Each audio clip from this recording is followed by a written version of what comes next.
Good evening, ladies and gentlemen. It's almost 9 o'clock, and we're here at Justice Community Protection Camp, outside Greater Manchester Police Headquarters. It's our the gateway to hell. Gateway to hell, neighbours from hell. It's our it's the 6th week we had an into now. We've been here since the 2nd of March. And it's Monday, so it's indeed the 6th week. We've been here 35 days, and we decided to do a little discussion on why we're here, why we've been here for almost a month, well, more than a month, and what we have achieved. I'll start with asking Wesley what made him stay here for almost a month. Well, my name's Wesley Ahmed, and my cousin got shot dead on the 3rd of March 2012 by Greater Manchester Police. We hold a yearly vigil. This year was on a Sunday, which was on the 2nd of March, Piccadilly Gardens, Manchester. And we decided, somebody come up with the idea that we should take the vigil and carry it on and do a protest and raise awareness outside Greater Manchester Police Headquarters, the gateway to hell. So we've been here, like Boris has just said, for this is our 6th week. We're trying to raise awareness of deaths in custody and about Barton Moss, with all the police brutality and the police violence which has been taking place at Barton Moss, where the TAU have just been behaving so badly you wouldn't believe until you watch the videos. If you go on YouTube and watch the videos and the footage, what they've done to young girls, women, old age pensioners, it's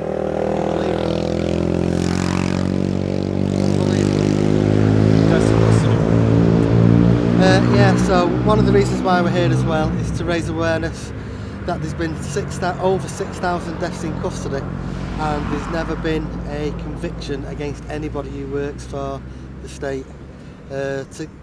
With death by police contact, there's been over 1,500 people now, and there's not been one conviction against any police officer in this country regarding murder or manslaughter.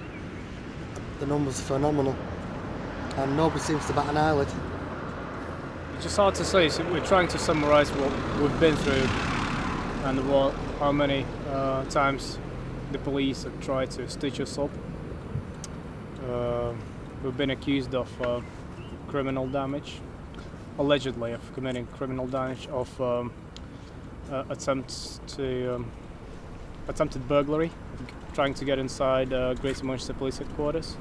Oh, they stated that it was a criminal offence to look through the windows, and that we were seen trying all the door handles, and there's not one door handle on the building itself. And since when has it become a criminal offence through looking through windows? Yes, we need to mention as well hashtag Cargate, isn't it? It's when the car it's gone on literally in flames in a fireball, and we tried to put it out the fire.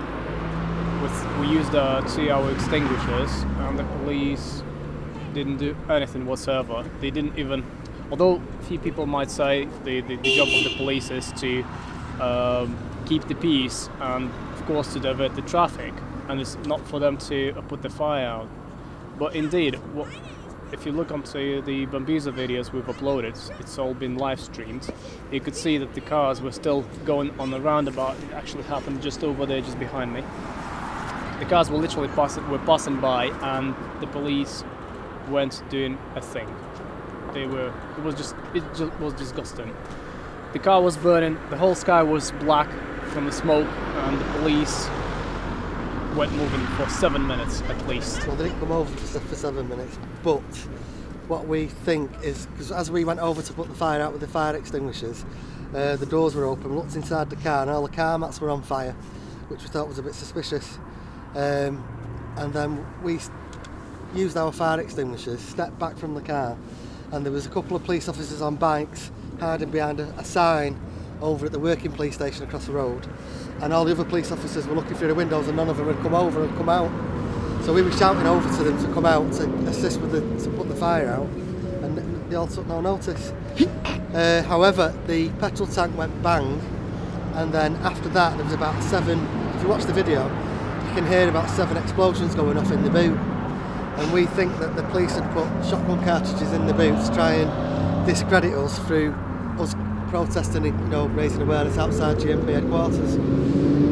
Because they will stoop that low to try and discredit anybody. I just wanted to add that when the car went in flames, Fujitsu workers who just work across the road were asking other members why we put the car on fire. Why did we set a car on fire? It wasn't us whatsoever, but they've already automatically presumed that it was us. They've provided their footage to Manchester Evening News. Quite interesting fact as well. The car went in flames about 11 o'clock a.m.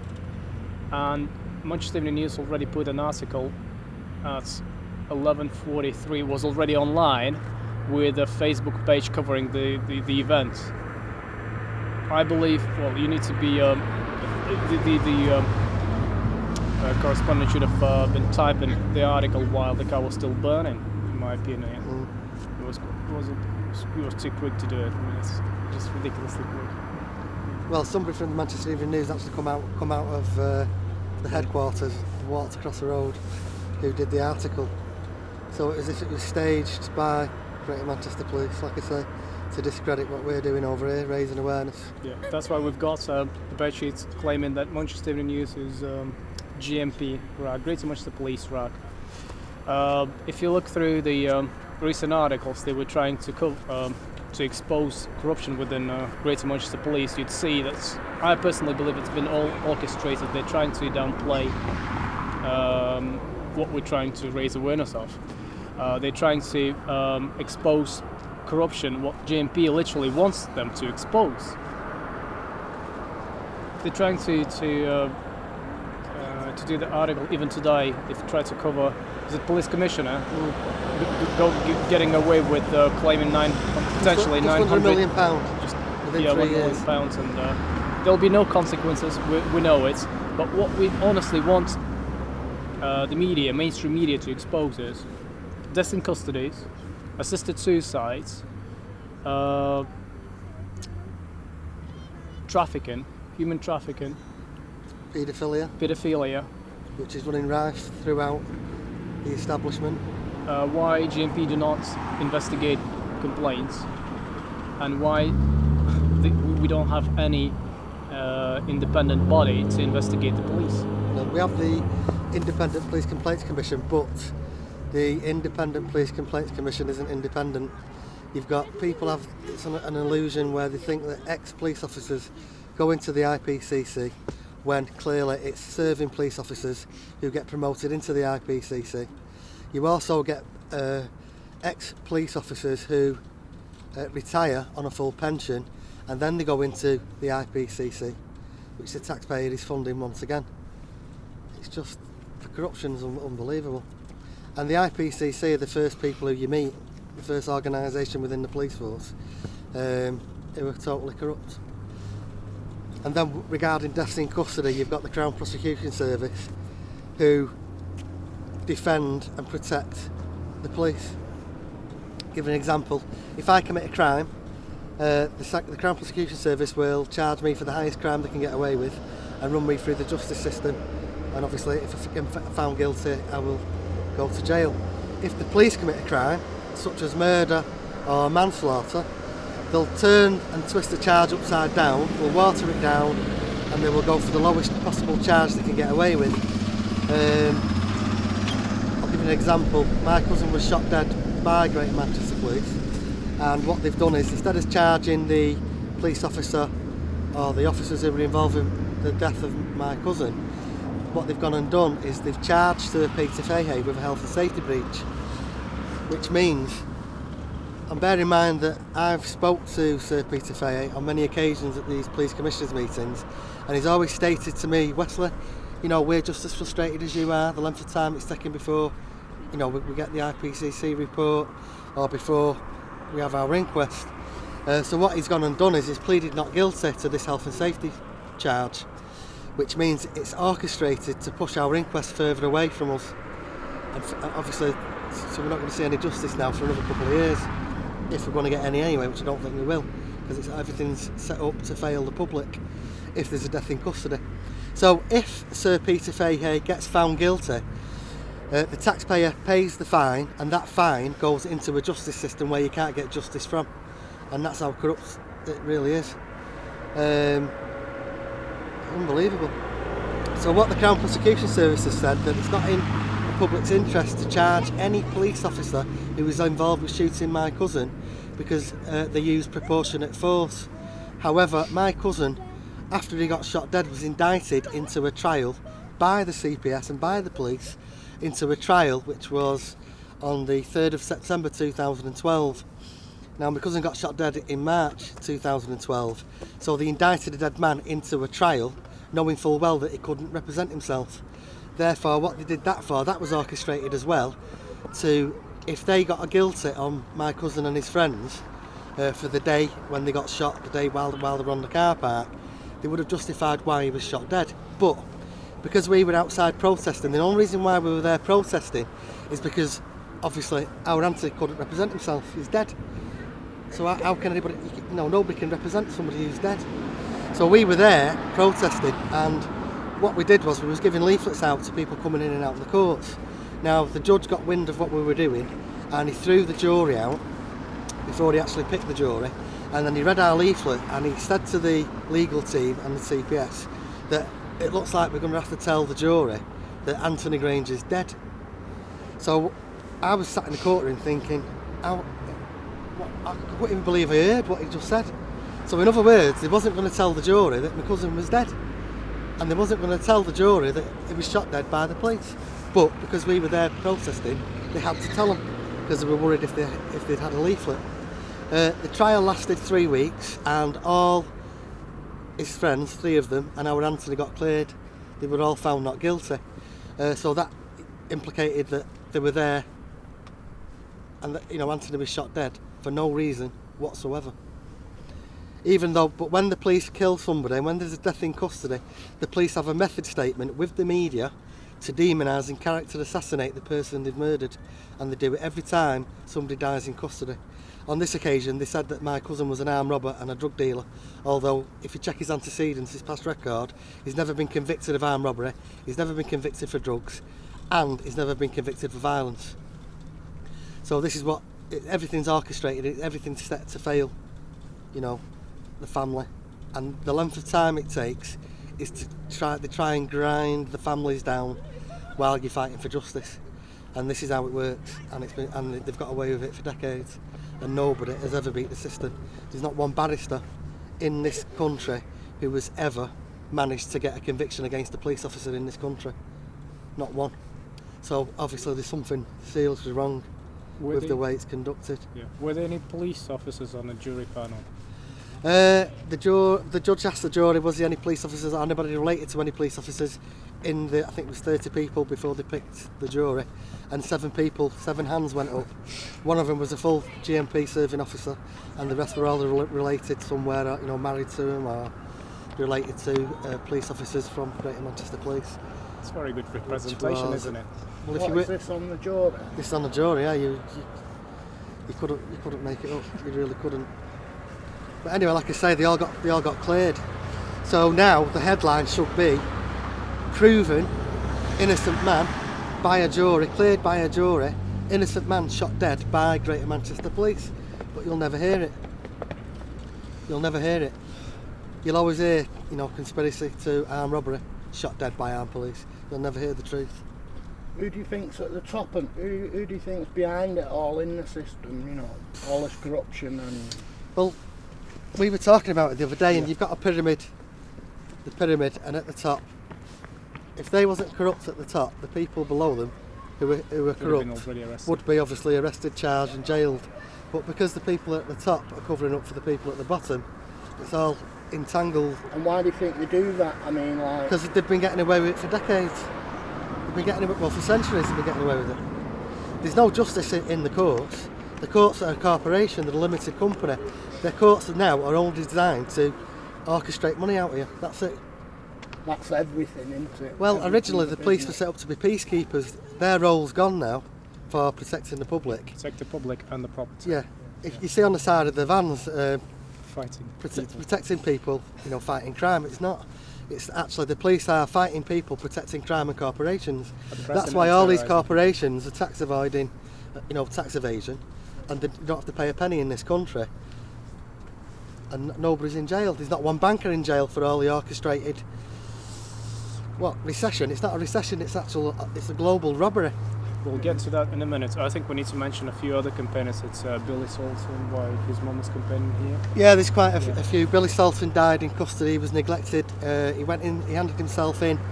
He was up for a domestic burglary, and he broke into his own property to get some of the stuff back from his ex-partner.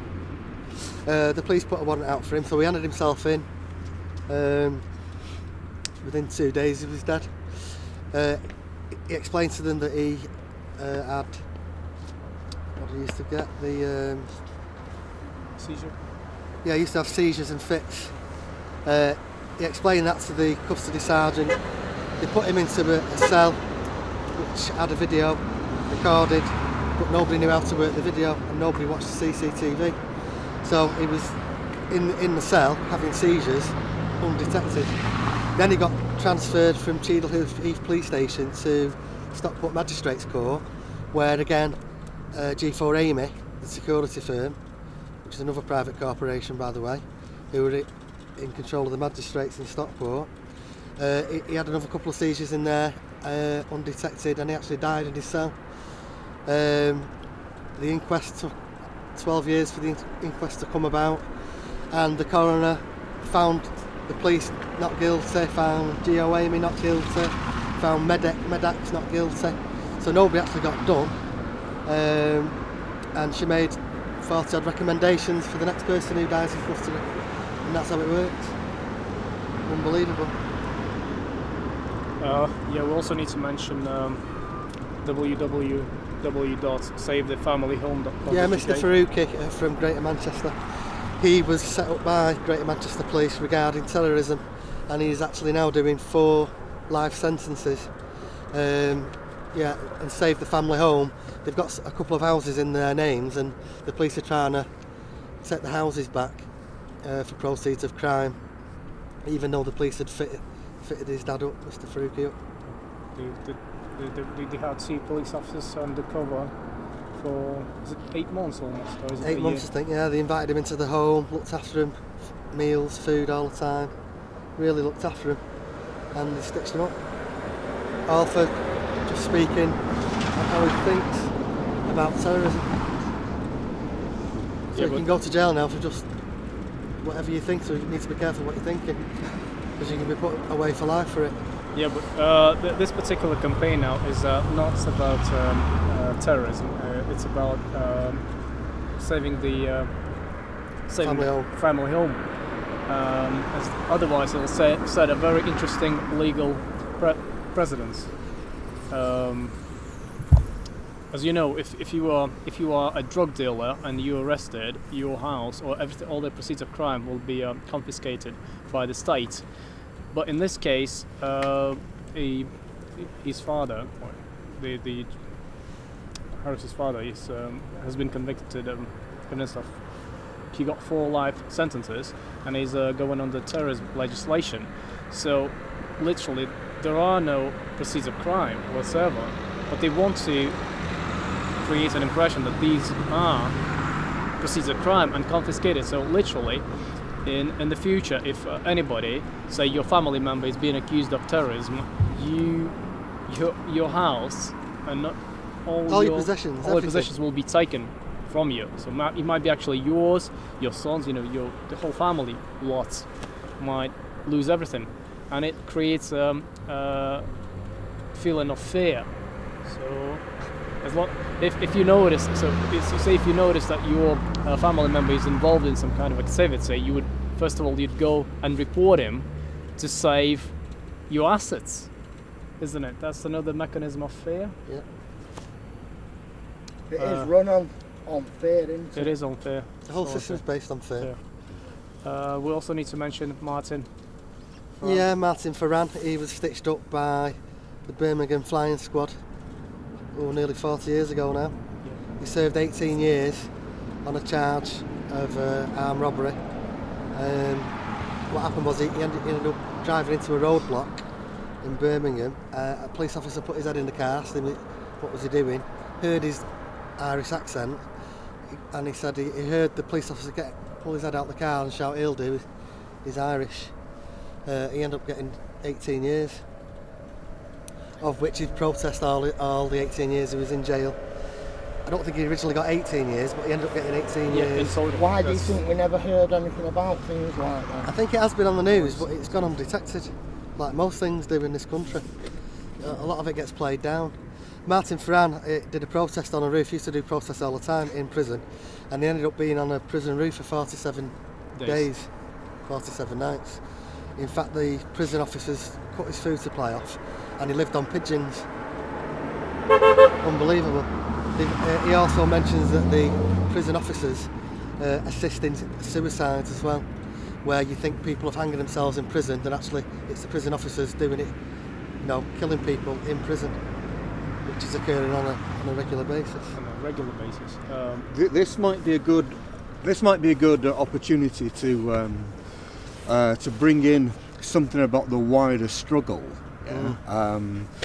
because people might know that there's been trouble down at Barton Moss, where anti-fracking activists, earth protectors, have had a lot of trouble with the police, and it became quite a feature. Every time that people would get arrested, we know which police station they go to. It was always Swinton.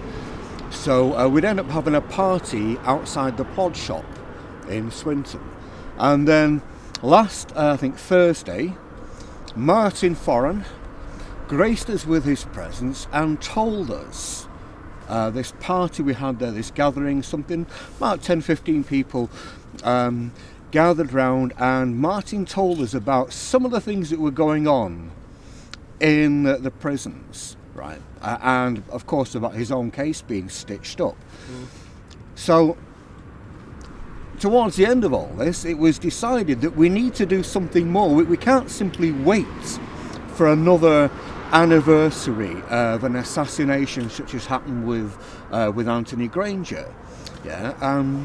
So it's decided on the 26th of April, and I'm sure this will still be relevant after the 26th of April, because it will be a landmark, hopefully. It will grow into something. 26th of April in Market Street in Manchester, we're going to have a rally, just a rant, sort of an open mic. If people want to come along and say their piece, air their grievances, tell us about their experiences of problems with Greater Manchester Police, or any other police forces for that matter. I'm sure no one will be disinterested.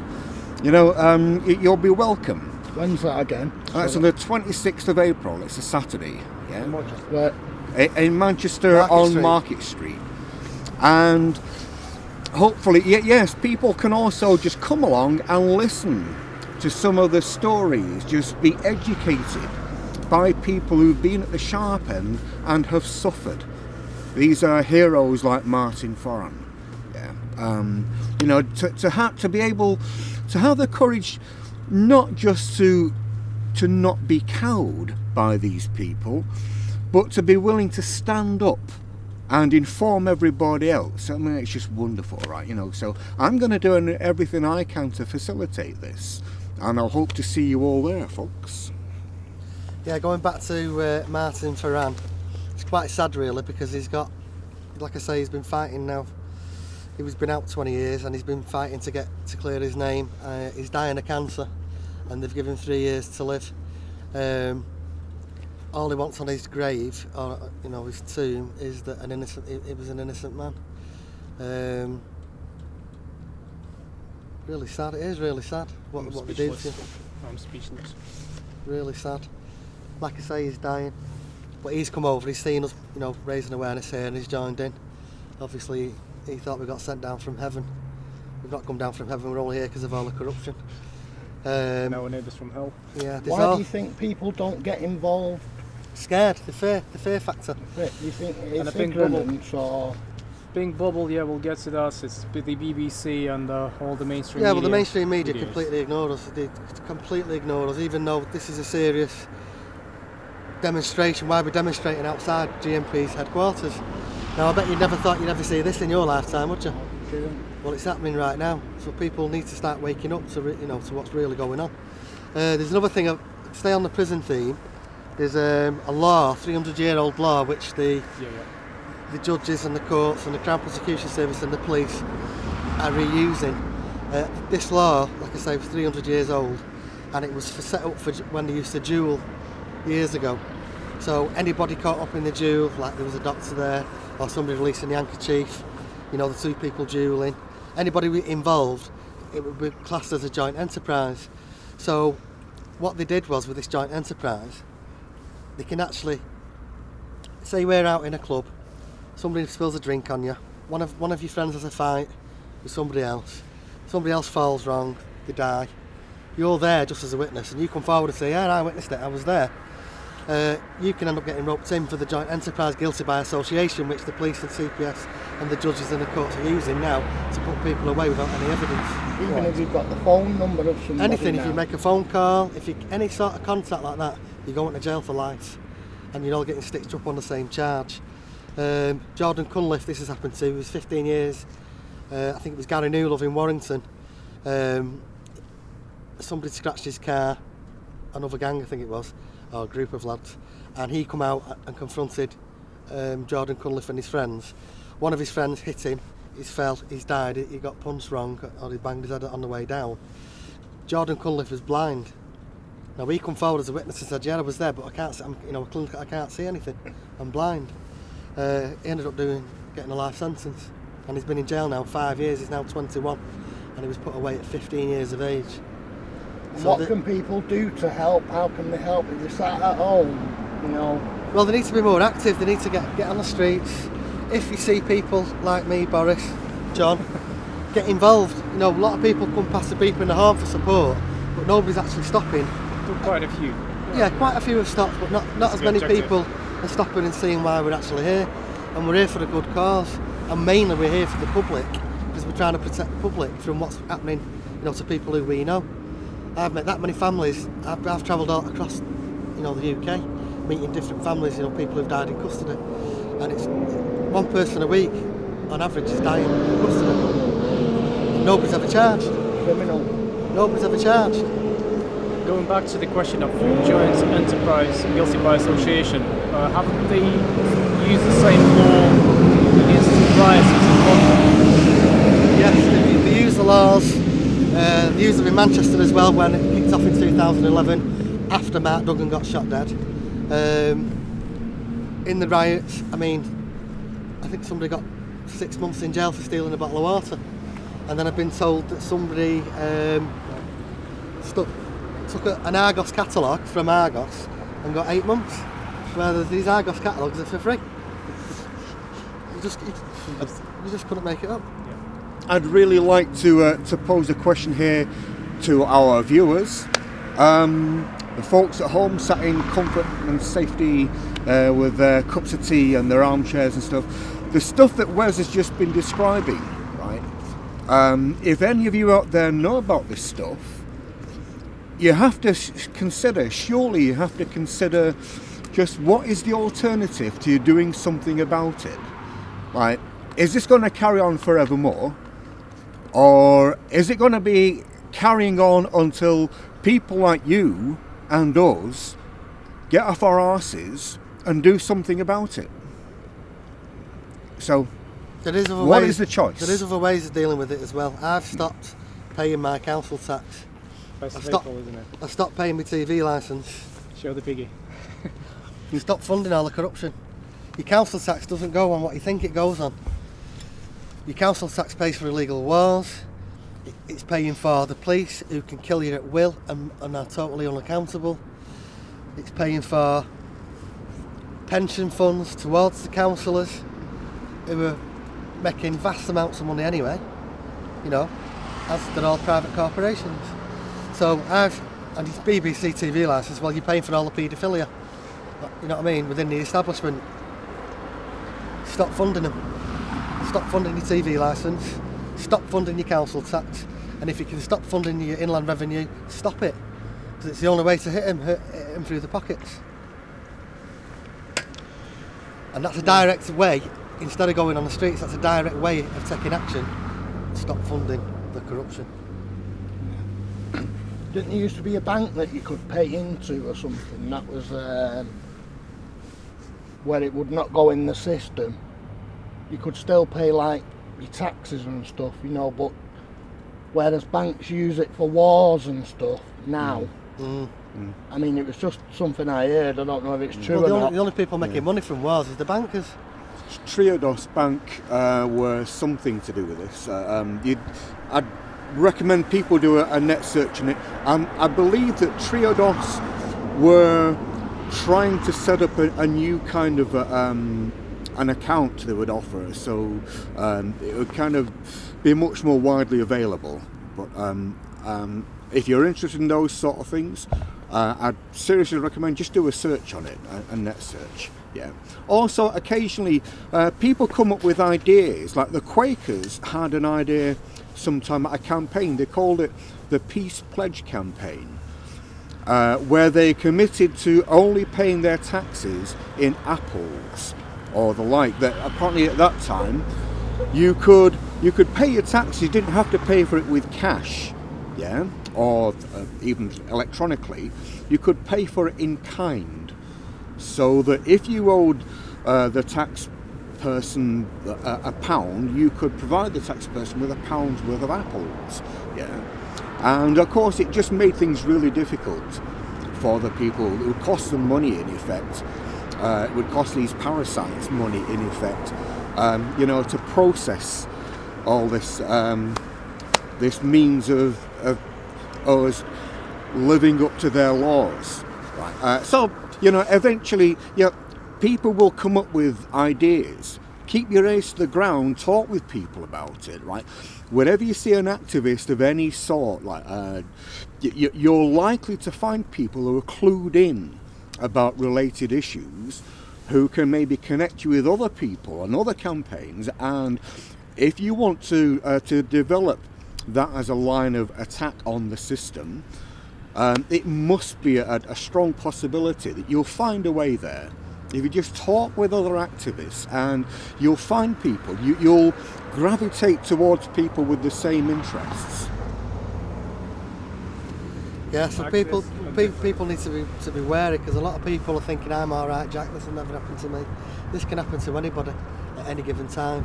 I think some people think like, oh, somebody else will be doing it. I don't really need to, you know, do anything because other people are out there doing it. But I still feel that they need supporting as well. Well, yeah, you a local? Yeah. What do you think of us being here? I think it's really good. I think, you know, I'm angry that the media is not here, the mainstream media, to report all this for you. Yeah, there's been a blackout, to be honest. Yeah. But indeed, we had ITV, ITN, We've had Al ITN, all the Jazeera. big gunners have been here, regarding all the police corruption across the road. And since we've been here, you've got the love and light side across the road, and then on the other side of that road is the dark side. And since we've been here, the police have been being investigated upon investigation upon investigation. Yeah. I believe it's all been orchestrated as well, because they are picking the subject. What happens on the day? You've got media vans turning up, they're going inside, they're saying something about they've got a whistleblower, and I believe they are spoon feeding the whistleblower as well. And the issues are not, they cannot even be compared to what we're trying to raise awareness of. Yeah, serious. I think that's the reason why they've ignored us completely. So we're trying to raise awareness of deaths in custody, assisted suicides, and all these issues as well. Yeah. Save the family home. Nothing. Now, yeah, can I just recap on deaths in custody? It's not just death by police contact. No. It's NHS, old people's homes, immigration centres, detention centres, young offending institutions. You know what I mean? It's everything. So, you know, deaths in custody is the whole package. and that's why there's been over 6,000 deaths and there's never been a conviction. Never. It's only 6,000 deaths, I Of believe. what we know of what's recorded. Yeah, but they couldn't get away with. They just said, we What, can't which they just couldn't record cover it as a natural cause. Can't claim it as a natural cause or something else. Yeah, we'll have to record it as death in custody. Oh, on Saturday. Or sometimes they take sometimes they take people to hospital and claim it died in hospital. Oh, what they do is you can be clinically dead in the police Police station or anywhere, and what they do, they'll take you to the hospital, and then they'll say you've died in hospital, even though you're clinically dead. They'll wait and turn the machine off while you're in hospital. Yeah, I heard about that. So it's actually not a death in custody. You've died in hospital.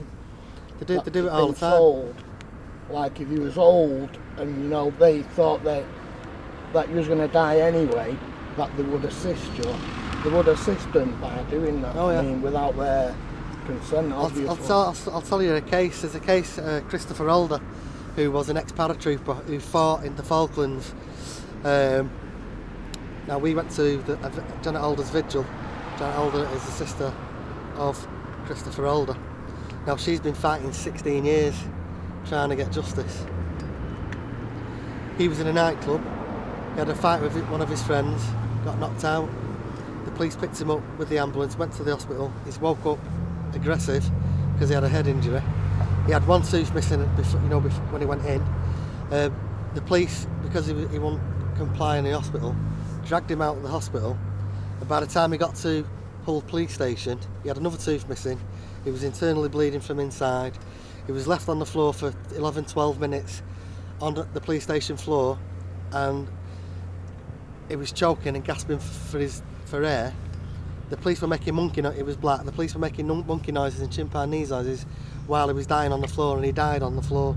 This was all on camera. There was 5 police officers involved, all on camera, like I say, and not one police officer charged. Not one police officer. And it got found out that the police van he got took from the hospital to the police station, they actually washed the back of the van out. Also, Christopher's clothes got burnt, and the police officer's clothes who were involved with him bringing him from the hospital to the police station all had the clothes dry cleaned. And if that's not a cover up, well, what is? Ironically, they thought they buried him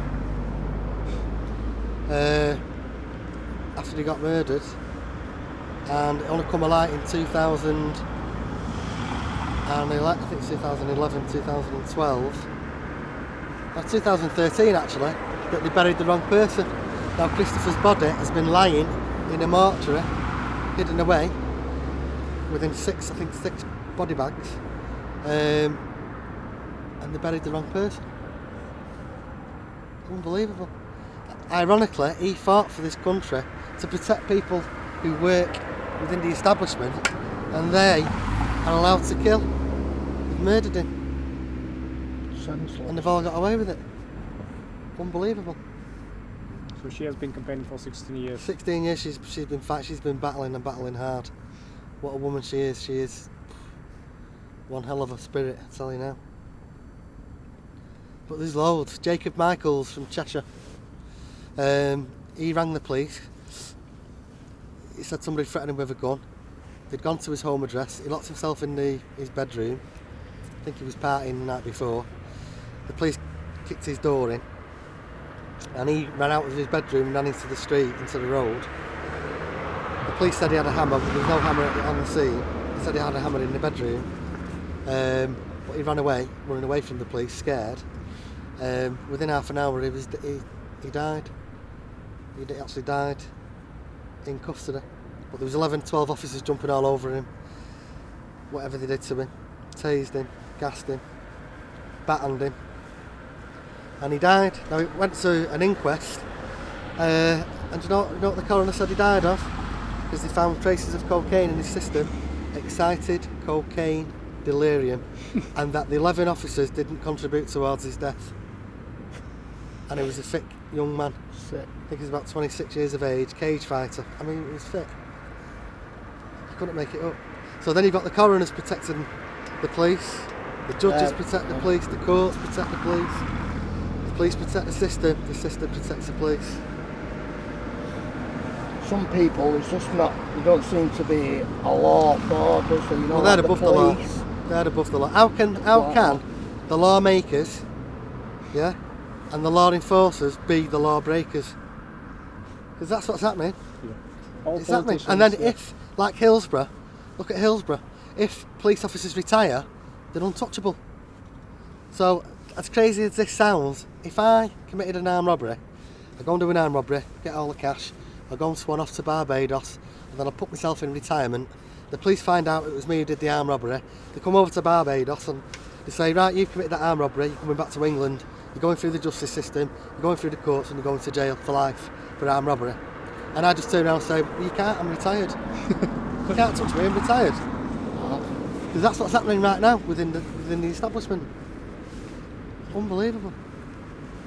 Unbelievable. And that's the easiest way to simplify exactly what's going on in this country. Now, a police officer will go to jail for fraud, they'll go to jail for drugs, they'll go... They don't. I think they don't go to jail. They do, they get very light sentences. They're very lenient when they're sentencing them. compared to what other people. Yeah, well, look at ordinary Dale. I'll give you a Dale Comparison. Cragen. Dale Cragen shot the 2 police officers. He also shot 2 other people, father and son, before he shot the 2 police officers. He handed himself in. Within 5 months, he was through the justice system, fast-tracked, and lifed off in jail. Yeah. Now, my cousin was shot dead over 2 years ago. We've still not ever seen the IPCC report. And the IPCC report, what was finished in July last year, was passed over to the Crown Prosecution Service, and then it was leaked by Greater Manchester Police to the Manchester Evening News to condition people's minds. And that's what the news is doing, isn't Of course, it's all about conditioning the public. Mind control, And what do you propaganda. Think, and what do you think about the excuse that it's only a few rotten apples? No, the whole, No, it's not. it's a whole barrel full. A whole barrel full. You've got the bad police officers, you've got the good police officers. The ones who turned a blind eye and watching all the bad going on are just as bad as the bad.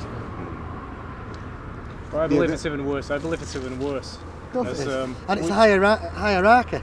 We've been staying here, for instance, for quite a while, and we had a quite good exposure to.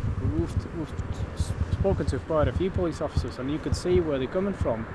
And my simple conclusion is, they are selected on purpose to lack certain basic skills. That's why they get the job. That's why you have training Yeah, officers. they don't teach them HR. common law. They don't teach them common law, and people Yeah, they who just are get watching in. this need to study and watch common law because that's going to save your skin. Yeah, but I believe they lack compassion. They are. Like robots. Yeah, they are like robots, but they are selected. If you have certain compassion, you wouldn't get in. You would fail the test. Quite. And You I've wouldn't get the noticed- authority to assault people. You wouldn't get authority because all you need to get in is to follow orders. That's all you need. They're all They don't young question. as well now, aren't they? There don't Yeah. seem to be like any old That might be because British we're bodies. getting older. Yeah, true. Right. They all Well, seem to be that's looking it. younger. Well, on the issue of whether it's a few rotten apples or not, to me it seems fairly obvious, right? The amount of just bad stuff that goes on when it's not. Of course, it's not all just about people being murdered by the police. It's people being assaulted, people being wrongfully arrested or just abused. Yeah, fabricating right? evidence. When you have people like a police officer who pushes a photographer's camera arm, right, you know, so that the photographer doesn't get a clear shot of the police officer engaged in doing something wrong, yeah, and you know, I mean, it's little stuff as well as big stuff, and because there's so much of it, the little stuff as well, that means that it must be impossible really for all of the people that we think of as being the nice, friendly police officers, must be impossible for them not to know of bad things that go on in the police force. And for them to remain silent means they remain complicit. And complicity in a crime is a crime. Yeah, they're part of the problem. And so they're all criminals. Yeah. Well, okay, there is an assumption here, but you know, we have to just accept that there's a reason to look a bit deeper into this. Yeah, we have to ask the police questions as well, right? You know, the police officers that we think of as being the nice, friendly bobbies, Dixon of Dock Green, No, and they're just information gatherers. But the bobbies who will climb up trees to rescue cats and whatever, right? These nice officers that, if you know these people, right, then surely, if you're also aware that there is bad stuff going on in some parts of the police force, then surely you too, the people out there and the rest of us have some kind of a duty to confront or just ask, to probe these police officers and see what their responses are. And of course, maybe occasionally do a little bit of internet searching, and just to become more informed about it. So when the nice police officer tells you, oh well, it's not all the case, it's only a few bad apples that earn the rest of us a bad reputation, you might actually be a little bit more informed and well enough informed, to confront these people.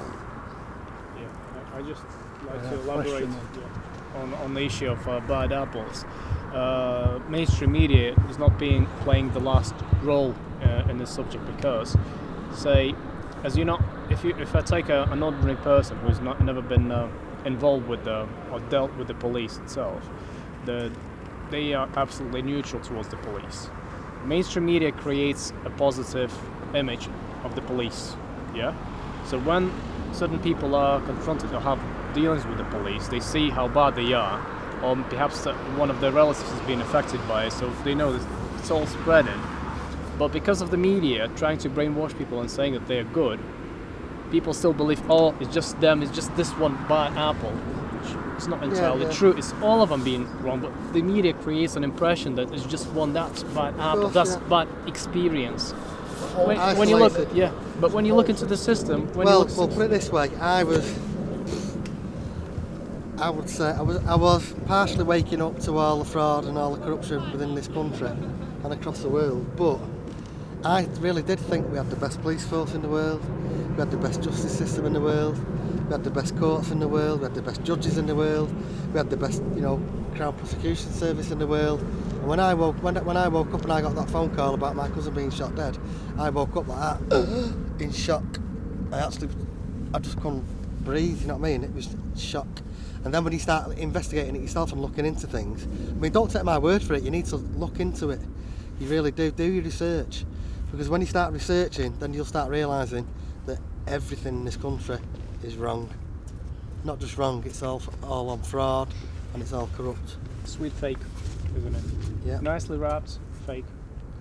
Yeah, we've got the corruptest system in the world, the corruptest police force, judges, IPCC, coroners, courts, magistrates' courts. The courts aren't there for justice anymore. The courts are there to make money.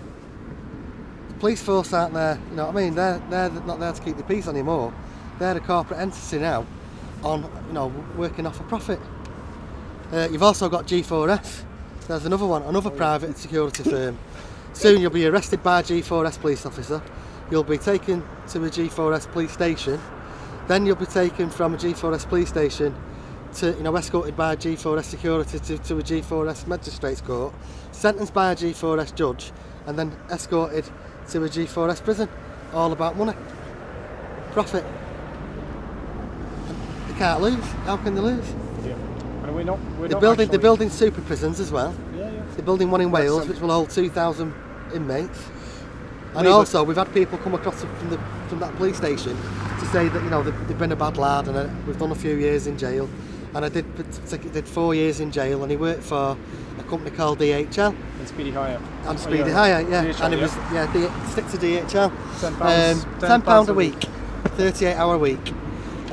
He did 4 years, and then he come out of jail and thought, change my ways, I'll apply for a job with DHL. So he's rang DHL up and he said, sorry sir, we don't take convicted criminals. Criminals. We don't take them on. Yeah. So, slave labour. Slave labour. So soon we won't have to go to China because there'll be that many people in prison through all these private corporations, and you'll be working within the prison system just like America. Yeah. So where you're going to get your cheap labour. the corporations are already shifting their production line from China back to the United States, because the labor in prison It's is cheaper. cheaper than China. China. So that's what you get here as well. And don't get us wrong, we're not against the police. We're not anti-police, we're we're anti-police anti-police corruption. We have this Alright. made Especially for Greater Manchester Police. As you can read it there, stop funding corruption. Then we've got all the Masonic symbols on the piggy's bum. currencies here as well. On the piggy's bumhole there, keyhole. We call him keyhole, to be honest, from Bartmoss. Keyhole's keyhole. Yeah, then we've got Jail the Elite. Obviously, speaks for itself. And And then we've got the dates with a crown. with the crown. Look at the crown, resembles the crown over there. And the date of the 1st of April, which is symbolic because Greater Manchester Police was formed as a corporation. Was it 40 years ago. 40 years ago on the 1st of April. We actually went over with the pig to give to the police as a present, and they refused it. They wouldn't actually take it off us. I don't know why. There's nothing incriminating on there. You know. So, and then if you look across the road, you've got a Masonic symbol there. Yeah, and there's another Masonic symbol over there, over the tram station. Newton Heath tram station. Why do you think they do that? Do you think I they don't do know, it to but, torment the people that know, or that know these symbols? And No, I stuff? think it's designed for the elite. Yeah, it has nothing to do with people. more- it's a They power. are building for themselves. It's a It's power just an thing. art for themselves. It's like you've got the power, you've got one life, and you're taking the most of it. But they're on shopping and food and everything. Oh, everything. no, no. Well, look at ATOS. Look at since True. 2011, I think 11,000 people have died since 2011. Within 6 weeks after the benefits And were stopped. if you check who actually owns ATOS, it's a French company. Who's that again? French company. ATOS. Atos. What is it? It's been taken over now by Capita Capita, yeah. Crapita. or Crapita, however you want to call it. Now Capita used to do all the collecting for the BBC TV licence. They're still doing it. They're still doing it, yeah. But they're trying to decriminalise the TV licence so that can be handed down to the bailiffs, of which the bailiffs will probably extract more money out of the public than Capita do. 1/8 of all court cases in magistrates are with TV licence. civil license. But going on to the bailiffs, people need to do more research about the bailiffs. The bailiffs have no power whatsoever. In fact, the milkman's got more power than the bailiffs have. They've got no right to come into your home. If you refuse their implied right of access, they That's cannot gain entry. That's it. People need to study it, but you need to research it. Go on YouTube, you'll see TV licence as well. Just put a TV licence goons, you'll have loads of footage coming up. People are refusing.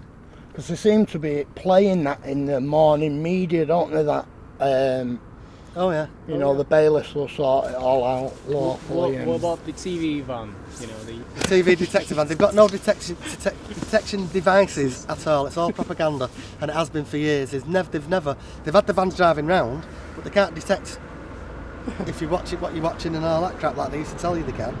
They can pinpoint exactly where you live, and the only way they get you now is when you buy anything for a TV, because you've got to, by law, allegedly, that you've got to register your details. So as soon as you register your details, guess That's what? Come knocking on your door. knock knock.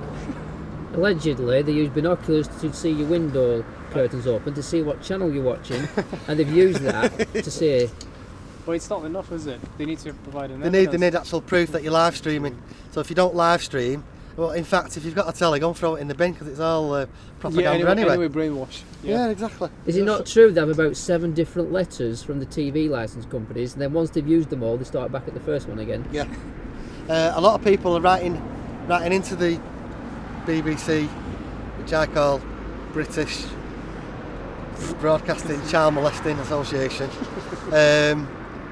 If you send them an implied right of access, tell them that they're not allowed to come on your land to knock on your door, cold call, they'll write back to you and tell them that you don't require their services. They'll write back to you and say to you that they'll probably write back to you within the next 2 years, and they'll keep repeating that every 2 years. So yeah, But you can little- actually stop them coming to your property. So stop them coming to your property. Only you can stop them coming.